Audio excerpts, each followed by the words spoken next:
Hello everyone, welcome back. So today we'll discuss the next topic, that is motivation. So what first of all, what is motivation? We must know what is motivation. Actually motivation होता क्या है? तो basically ये सब चीज़ें जानने से पहले हमें ये जानना जरूरी है कि मोटिवेशन होता क्या है. तो let's start. What is motivation? As you seen on your screen, the word motivation is derived from the Latin word mover, which means to change or move. So basically all the words, or you can say mostly words, are taken from the Latin language or Latin words. So mover means to change or move on. So motivation is referred as the change inner us to achieve the goal. इसका मतलब है कि motivation क्या चीज़ है? हमारी एक आंतरिक, आप कह सकते हैं, अंदर से एक फीलिंग होती है जो हमें किसी चीज़ को अचीव करने के लिए या किसी गोल को अचीव करने के लिए मिलती है. ठीक है. तो आपने देखा होगा ड्यूरिंग स्पोर्ट्स एंड गेम्स बहुत टाइप के मोटिवेशंस होते हैं. मोटिवेशन पे भी हम डिस्कस करेंगे.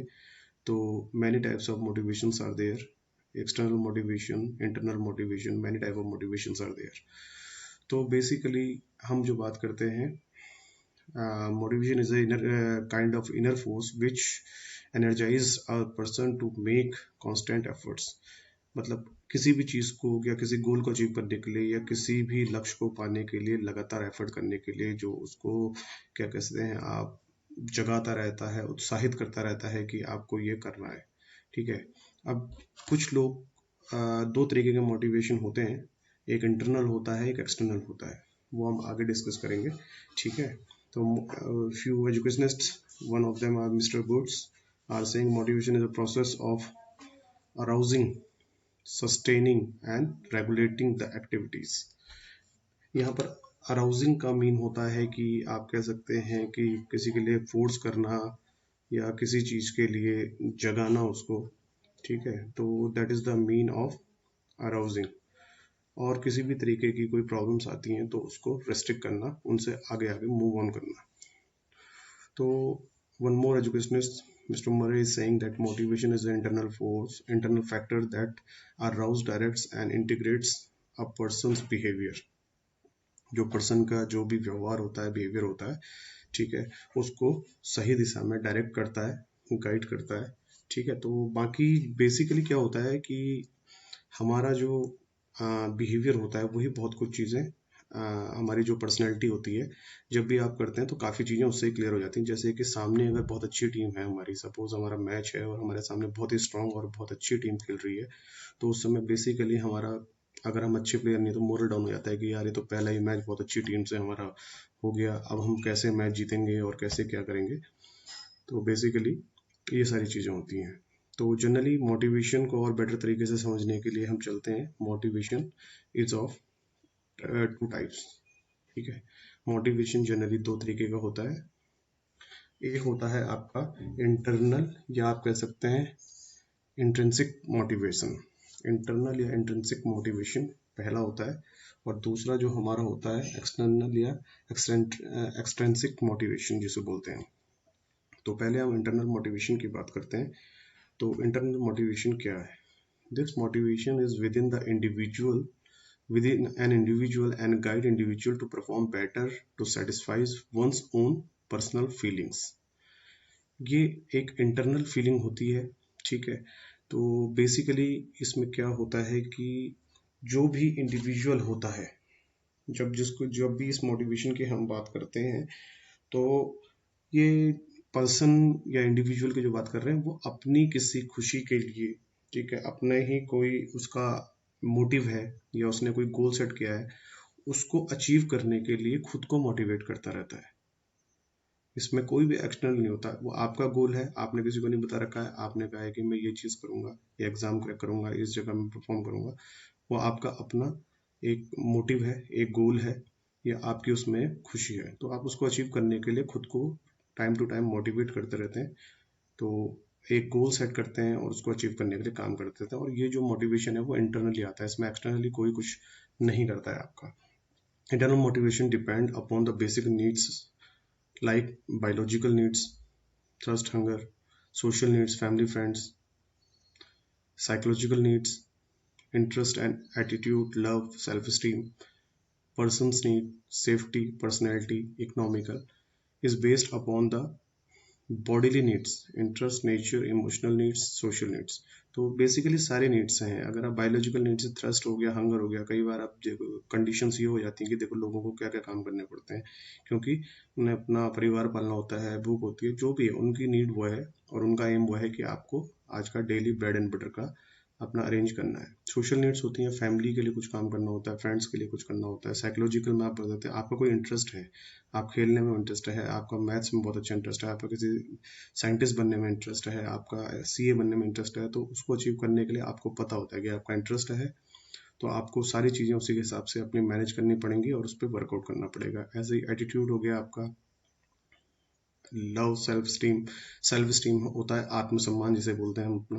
तो आत्मसम्मान बचाने के लिए कई कई बार ऐसी चीज़ों को परफॉर्म करना पड़ता है, या आप उसके लिए सेट करते हैं कि यार मेरे वहाँ तो ये है, मैं कुछ नहीं बन पाया। कई लोगों में आपने देखा होगा फैमिली में, कई लोग सब ज़्यादातर लोग अच्छी पोस्ट में या अच्छी पोजिशन पे होते हैं, तो अपने आत्मसम्मान बनाने के लिए मेरा भैया भी है, सिस्टर भी है, पेरेंट्स भी हैं, हमारे जितने भी रिलेटिव्स हैं सब अच्छी पोस्ट हैं, तो आप अपने सेल्फ स्टीम को बचाना है कि मुझे भी उनकी तरह बनना है। तो ये आपका हो गया पर्सनल नीड्स हो गई, ठीक है, सेफ्टी, पर्सनैलिटी, इकोनॉमिकल, ये सारी चीज़ें। तो ये सारी चीज़ें इंटरनल मोटिवेशन के अंडर में आती हैं। तो इसके लिए क्या करना होता है, किन चीज़ों पर डिपेंड करता है। सबसे पहले तो गोल सेटिंग, पहले सबसे मेन चीज़ होती है कि आपका गोल क्लियर होना चाहिए। अगर आप इस चीज़ पे जाना चाहते हैं, आपको एक गोल सेट करना है, वो एजुकेशन से रिलेटेड हो सकता है, आपने फ्यूचर में क्या करना है। अगर जिसका देखिए ये गोल क्लियर है, कि आज तक मैं भी जब भी क्लासेस में जाता हूँ तो बहुत बार यही प्रॉब्लम होती है, बेटा why are you taking this stream. Mostly out of 50-60 students अगर 3-4 स्ट्रीम हैं, 70-80 स्टूडेंट्स अगर हो जाते हैं, तो उसमें से 1 या 2 स्टूडेंट्स होते हैं जो क्लियर होते हैं कि sir that's why I take this stream because I have to become this और दिस, जो भी उनका गोल होता है। तो जब तक गोल सेट नहीं होगा तो आप उसके अकॉर्डिंगली प्रिपरेशन नहीं करेंगे, और उसको अचीव करने के लिए आप पे मोटिवेशन कहाँ से आएगा जब आपका गोल ही नहीं है। जैसा चल रहा है ठीक है, चलने दो। तो गोल सेटिंग, सेल्फ अप्रेजल्स हो गए आपके, सेल्फ अप्रेजल्स भी इसके साथ होते हैं। जैसे कि अप्रेजल्स होता है अपने आप को इम्प्रूव करना, person who tries to improve for self and not for others, जो अपने लिए अपने आप को अच्छा बनना चाहता है, आपको किसी ने नहीं दिखाना है, आप चाहते भी नहीं ये चीज़ गलत है, मुझे और इम्प्रूव करना चाहिए, मुझे और बेटर होना चाहिए, तो उसके लिए सेल्फ अप्रेजल आते हैं। ऑटो सजेशन, सजेशन जनरेट करने अपने। Auto suggestion is the person who correct himself, they are try new methods to progress. Suppose suggestions का मतलब ये होता है कि आपको बाहर से कुछ नहीं, इंटरनल की बात है तो खुद का गोल सेटिंग है, इंटरनली आपको सारी चीज़ें मिलती हैं, आपको बाहर वाला कोई मोटिवेशन नहीं है। अगर कोई बाहर से मोटिवेट कर रहा है तो वो सारी चीज़ें हम जब आगे पढ़ेंगे भी एक्सटर्नल मोटिवेशन वाली, उसमें आ जाएंगी। तो इसमें बेसिकली क्या होता है कि आपका सजेशन है, आपने किसी चीज़ पे वर्कआउट किया, एक प्लान प्रिपेयर किया, अगर आपका वो वर्कआउट नहीं करता, वो प्लान वर्कआउट नहीं करता, तो आप उसको इम्प्रूव करेंगे या दूसरे प्लान पे वर्कआउट करेंगे। प्लान ए बी, जैसे आपने सुने होंगे, plan A, plan B, plan C, ये सारे होने चाहिए। पॉजिटिव एटीट्यूड, कोई भी चीज़ को अचीव करने के लिए देखिए, अगर गोल सेटिंग है या आपने कोई भी चीज़ अचीवमेंट करना है, तो बेस्ट चीज़ है या सबसे बेसिक नीड जो होती है दैट इज योर एटीट्यूड। आपका एटीट्यूड हमेशा पॉजिटिव होना चाहिए, निगेटिव नहीं। क्योंकि देखिए कोई भी, कितने बड़े बड़े आज की डेट में लोग हैं अपनी दुनिया में देखे होंगे, जितने भी रिचेस्ट पर्सन है, फेमस पर्सनैलिटीज हैं, इन सब ने फेलियर्स को फेस किया है। ऐसा नहीं है कि सीधे आके इनके पास वो बिल गेट्स हों या कोई भी हों, और वॉरेन बफेट, इतने बड़े बड़े नाम है, तो इन्होंने भी लाइफ में बहुत ज़्यादा फेलियर्स देखे हैं। तो उन फेलियर्स से ये क्या हुए, इन्होंने निगेटिवली उसको नहीं लिया, इन्होंने पॉजिटिवली लिया और उन्होंने बार बार अटैम्प्ट किया, और आज की डेट में एग्जाम्पल दुनिया के सामने ही। ऐसे ही आपके एंटरटेनमेंट इंडस्ट्रीज आपने देखी होंगी, बिजनेसमैन देखे होंगे, स्पोर्ट्स पर्सन देखे होंगे, बहुत सारी चीज़ें हैं। एक और एग्जाम्पल आपको देता हूँ मैं, Michael Jordan, who is the greatest ever player in basketball. उसको हाई स्कूल की जब टीम सिलेक्शन था, तो उसे हाई स्कूल की टीम में ही उसका नंबर नहीं आया था। जॉर्डन को मना कर दिया गया था कि अभी आपको इम्प्रूवमेंट करना है। अगर वो उस समय इन चीज़ को छोड़ देते या निगेटिवली लेते कि ठीक है, चांस नहीं मिल रहा मुझे, मैं नहीं खेल सकता बास्केटबॉल, लेकिन उन्होंने प्रूव किया अपने शाम को, और आज की डेट में उनको कोई टच करने वाला प्लेयर इतने साल की हिस्ट्री में आज तक कोई टच भी नहीं कर पाया है। तो that is the example. Knowledge the knowledge of the person helps to develop instincts, motivation thus helps to improve further. जो नॉलेज भी एक बहुत इंपॉर्टेंट रोल प्ले करती है, जो उसको आगे बढ़ाने में या उसके जो भी मोटिव्स हैं, गोल्स हैं, उनको अचीव करने में हेल्प करती है। तो this is internal motivation and its type. Let's move to the next topic. External या एक्सटेंसिव मोटिवेशन आप कह सकते हैं, कुछ भी कह सकते हैं आप, एक्सटर्नल भी कह सकते हैं या एक्सेंट्रिक भी कह सकते हैं इस मोटिवेशन को। ये बाहरी चीज़ों द्वारा होता है। तो बेसिकली एक्सटर्नल मोटिवेशन क्या है? This motivation depend upon the environmental factors. Environment क्या होता है? सराउंडिंग्स जो होती है हमारी, वो भी उन फैक्टर्स पे डिपेंड करता है। तो बेसिकली अब हम बात करते हैं कि क्या क्या तरीके हो सकते हैं। इन्वायरमेंट है, जैसे कि फैक्टर्स हैं। आपको पहले बात करते हैं, हम देखिए इसके तरीके कौन से हैं मोटिवेशन, इंटरनल एक्सटर्नल मोटिवेशन के।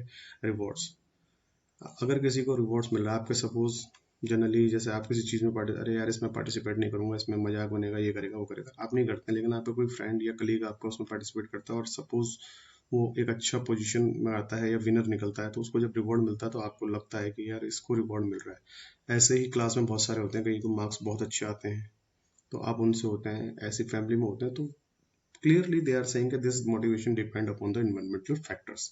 जो भी हमारे सराउंडिंग्स होती हैं, जो भी हमारे वहाँ चल रहा होता है, सारी चीज़ें हो रही होती हैं, घटनाएं घटित हो रही होती हैं, ठीक है, तो उन पे जो डिपेंड होता है उसको हम भी उनकी तरह बनने के लिए, वैसी अचीवमेंट करने के लिए करते हैं। तो एक इसका हो गया रिवॉर्ड। तो जिससे रिवॉर्ड मिलेंगे तो सोसाइटी में ऑनर भी मिलेगा, सिक्योरिटी भी मिलेगी, और ये आगे जो आपके अच्छे जो सर्टिफिकेट्स होते हैं, ये आपके प्रोफेशनल लाइफ में भी आपको हेल्प आउट करते हैं। सेकंड चीज होगी punishments. Punishment has its impact on performance to certain limits. तो बहुत टाइप के हो सकते हैं, फिजिकल भी हो सकता है, फिजिकल पनिशमेंट हो सकता है, ब्लेमिंग हो सकती है, दूसरों को जो ब्लेम करते हैं, ठीक है। तो इकोनॉमिकल पनिशमेंट हो गया, सोशल विड्रॉल्स हो गए। तो बेसिकली बहुत सारी चीज़ें इसमें आ जाती हैं। फिजिकल पनिशमेंट, किसी को पनिश कर देना, ब्लेम कर देना किसी को, अपने को बचाने के लिए दूसरे को ब्लेम कर देना। इकोनॉमिकल पनिशमेंट, जैसे कि कल को प्रोफेशनल लाइफ में जब आप एंटर करेंगे, आपका कोई मिस्टेक हो जाती है, ज़्यादा बार आप मिस्टेक को रिपीट करते हैं, तो वो इकोनॉमिकली आपको पनिश करना शुरू कर देते हैं। सोशल विड्रॉल्स, आप दुनिया से अलग थलग हो जाते हैं, तो ये सारे पनिशमेंट होते हैं। आपको पनिशमेंट दे दिया जाता है कि आप ऐसा नहीं करेंगे, आप साथ में नहीं जाएंगे।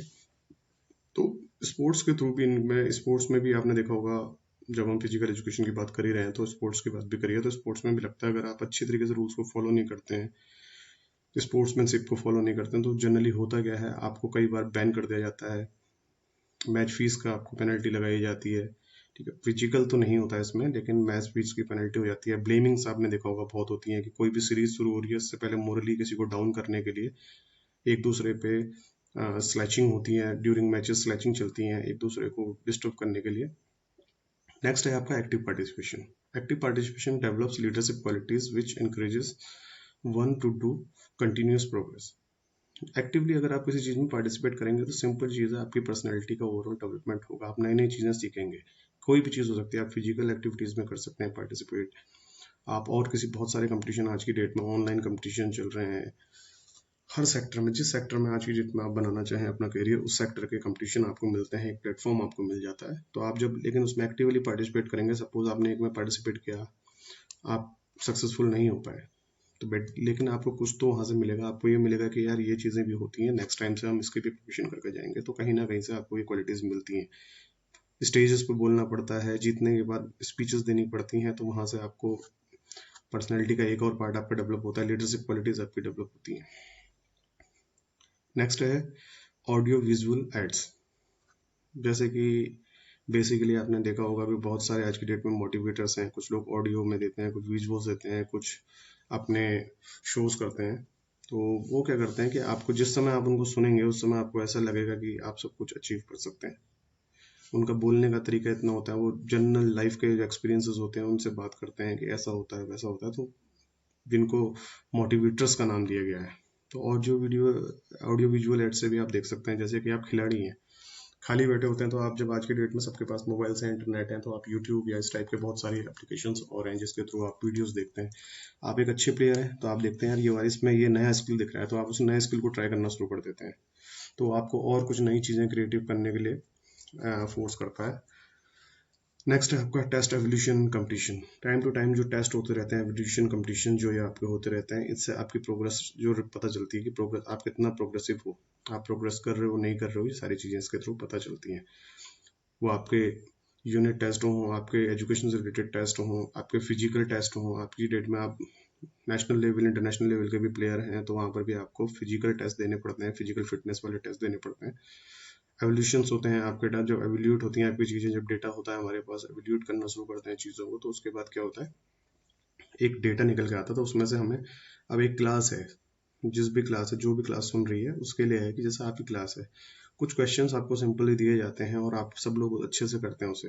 तो एवोल्यूट करने के लिए जब क्लास में फर्स्ट सेकंड थर्ड निकलता है तो उसमें ओवरऑल चीज़ों पे कैलकुलेट किया जाता है, परसेंटेज निकलती है, ठीक है, बेस्ट सब्जेक्ट लिए जाते हैं, सबके एवरेज मार्क्स निकाले जाते हैं, तो बहुत कुछ उसके पीछे करना पड़ता है। ऐसे ही कंपटीशंस का भी है, नए नए कंपटीशन में जाएंगे, अलग अलग जगह जाओगे, अलग अलग जगह नई नई चीज़ें सीखोगे, वहाँ से आपको कुछ अच्छे एक्सपीरियंसेस मिलेंगे, कुछ बुरे एक्सपीरियंसेस मिलेंगे, तो आगे वो आपको फर्दर फ्यूचर में आपको हेल्प करते हैं।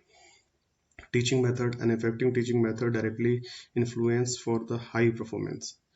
आपको टीचिंग मेथड से यहाँ पर मीनिंग है कि पढ़ाई से भी आप कह सकते हैं, या आपको और बात करें तो हम टीचिंग, जैसे यहाँ आप टीचर हो गए आपके, वहाँ आपके कोचेज हो गए स्पोर्ट्स में। देखिए जो इतने बड़े बड़े प्लेयर्स हैं उनके भी कोई ना कोई कोचेस हमेशा से आपने देखा होगा रहे हैं, और वो उनको हमेशा से फॉलो करते हैं। सचिन तेंदुलकर से बड़ा नाम क्रिकेट में कोई नहीं है, लेकिन सचिन तेंदुलकर ने भी मिस्टर रमाकांत आचरेकर जो उनके कोच थे, हमेशा कोच वही रहे उनके, तो उनसे उन्होंने सीखा, ठीक है, तो उनको अच्छी शिक्षा मिली, उनको एक अच्छा गाइडेंस मिला, तब जाके वो आगे बढ़े ऐसी हर गेम में। हालांकि सचिन तेंदुलकर को किसी कोचिंग की जरूरत अगर आप देखें तो नहीं है, क्योंकि कोई चीज़ ऐसी नहीं है क्रिकेट में जो उनके पास अचीवमेंट से लेके, शॉट से लेके, टेक्निक से लेके कोई भी चीज़ ऐसी नहीं है, लेकिन फिर भी ये बहुत इफेक्टिव होते हैं। तो मेथड्स आज की डेट में आपने देखा होगा, जैसे जैसे टेक्नोलॉजी हाई होती जा रही है, तो हाई टेक्नोलॉजी के साथ साथ वो कुछ लोग अब टीम मैनेजमेंट में ऐसे होते हैं जो केवल लैपटॉप आपने देखा होगा लेके बैठे रहते हैं, वो पूरे वीडियो को एनालाइज करते रहते हैं, लास्ट में जब गेम खत्म होता है या ब्रेक होता है तो वो बताते हैं देखिए आपकी ये गलती है, यहाँ पर गलती है, तो वो करते हैं। टीचर्स पीपल्स रिलेशनशिप, कोच का या स्पोर्ट्स पर्सन का, टीचर का या स्टूडेंट का, या कोई भी जो भी, जिसको भी आप टीचर किसी भी एंगल से मतलब मानते हैं, कि जो आइडल मानते हैं, या जो टीचर्स होते हैं या कोचेस होते हैं स्पोर्ट्स में, कोई भी होता है, तो उनका रिलेशनशिप एक बहुत इंपॉर्टेंट रोल प्ले करता है।